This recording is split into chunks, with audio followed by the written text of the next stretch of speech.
Hello everybody and welcome back to another episode of Microsoft Flight Simulator. And as you all know, today was update day and I'm going to give you guys a few of the highlights that I think are very important for you all to know. If you are interested in acquiring any of my Overkills tutorial guides for Microsoft Flight Simulator, please consider joining me on Patreon. Patreon subscribers level tier 2 and above have access to all of my guides, as well as any future updates and future guides that will be coming down the road. Link to Patreon can be found in the description below.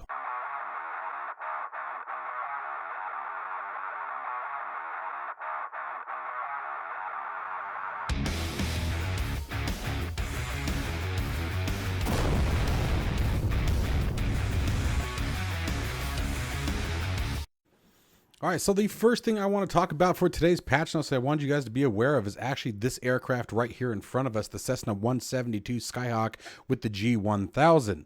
Had quite a few major developments. I highly recommend that you guys take a peek through all of the patch notes. It's in a couple of different sections, is why I wanted to touch on a few of these. First off, we ported to the new propeller system. Obviously, we get the new propeller effect, which I am super excited about. That is definitely an awesome part of it. I'm very big into visuals. Adjusted engine wash on roll to have the left turn tendency experienced as in real flight. So again, you're going to find that a lot of these changes are bringing the aircraft closer to real world performance. So what this says to me is that now we're going to have one more thing that we need to pay attention to. That left torque is going to want to pull that engine or that aircraft over, and therefore giving us more responsibility as the pilot to maintain control of the aircraft. Added asymmetric trim tab values to match real aircraft trim deflection. So further trim options and then more realistic trim behavior. Updated flight model to match real recorded data behavior. That is probably the biggest one that caught my attention and really excited me. So again, we are finally seeing the Cessna 172 reaching what they are determining to be as real world behavior, or at least closer to. That is huge. The Cessna 172 and its lack of performance, I should say, has always been something that has had me a little on the concerned side when it comes to the simulator. And reason being is simply because the aircraft is such a popular plane. It's such a popular aircraft that how do you have an aircraft like the Cessna 172 and then have it so far from realistic performance behavior? That was just always something that really caught my attention when it came to the Cessna 172 for Microsoft Flight Simulator.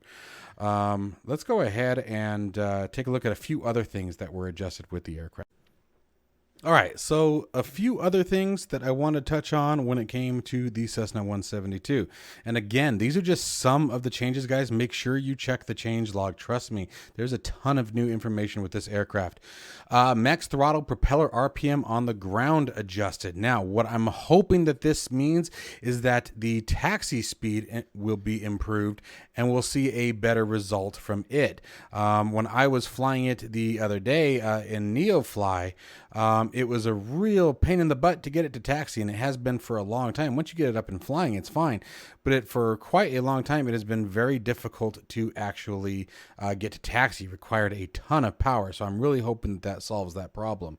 And then max climb speed, vertical speed adjusted. So again, further increasing the realism of the aircraft and its performance, and adjusted aircraft drag to adjust for engine and propeller changes to match POH speeds. So once again, another major indicator that the aircraft is now performing at the very least significantly closer to the real world operational handbook.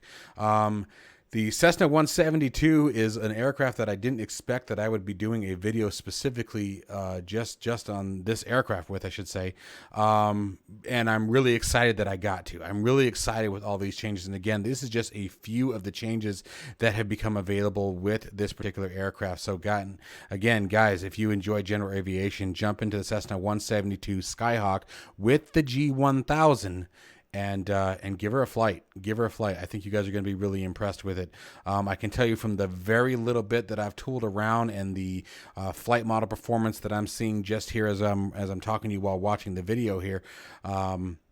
Major changes in the aircraft's behavior, major changes. So let's go ahead and talk about a few other changes that have come with the latest sim update. We also saw some major changes happen. We now, as you can see here, as we break through the supersonic barrier, we now have the vortex that forms around the aircraft when in supersonic flight. So that's obviously very, very awesome, as well as new vortices and wingtip vortices that are available. You should be able to see here any minute now.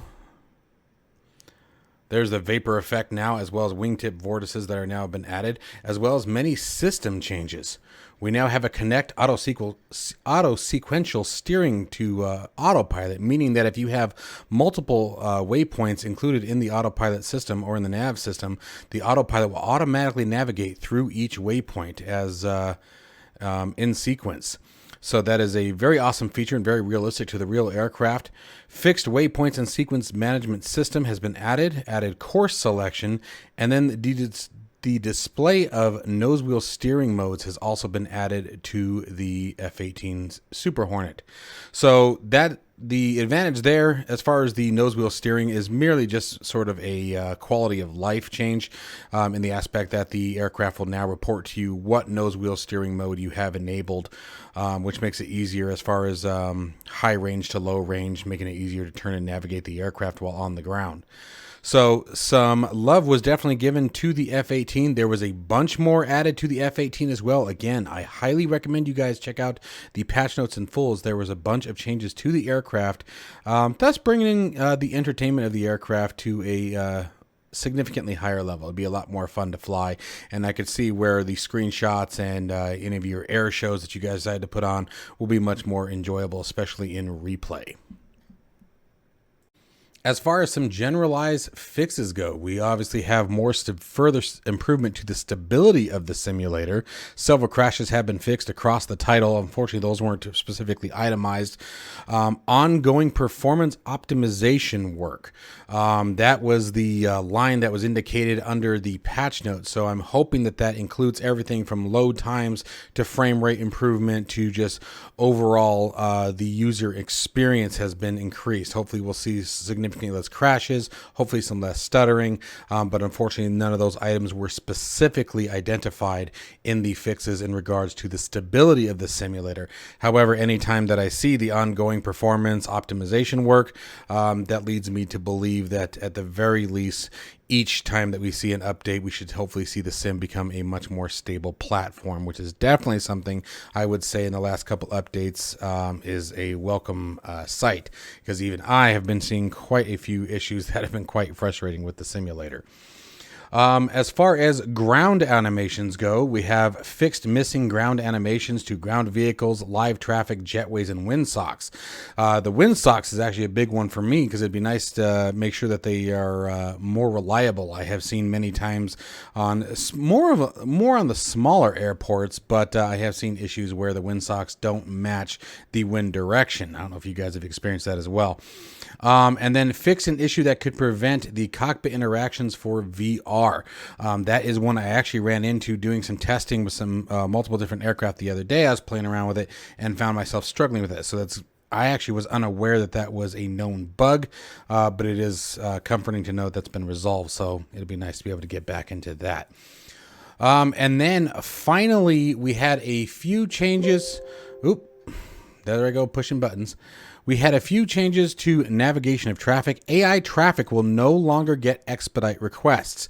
And that is one of the ones that I have noticed, and why I typically disable AI traffic is they always manage to get in front of you. We always see a higher focus to the AI traffic versus the player, and that's obviously never fun. The ILS signal can now be received when the aircraft is slightly below the antenna. That is something that I ran into a couple times. So I have seen, basically what that means is that if you are on an ILS approach and you're actually below the glide slope, you may or may not lose ILS tracking. And so you have to climb back up to altitude or maintain altitude until you can recapture the ILS traffic. It sounds like that has been resolved. Also changed the way that the simulator handles several ILS traffics or ILS signals on the same frequency, meaning that there's going to be a better tracking regardless of which direction you're coming for the runway on. A lot of runways, they use the same ILS signal regardless of which direction you're coming in. So that should be further handled. Some cloud adjustments have been done. Some changes to the way that weather can now be saved as a preset has been done. So hopefully those are all things that you guys look forward to. Those are the highlights that I wanted to adjust for today's patch, guys. I hope you enjoyed this video and gave you something to think about and some things that you want to test and fly. I'm definitely going to be really excited to fly the Cessna 172 quite a bit more.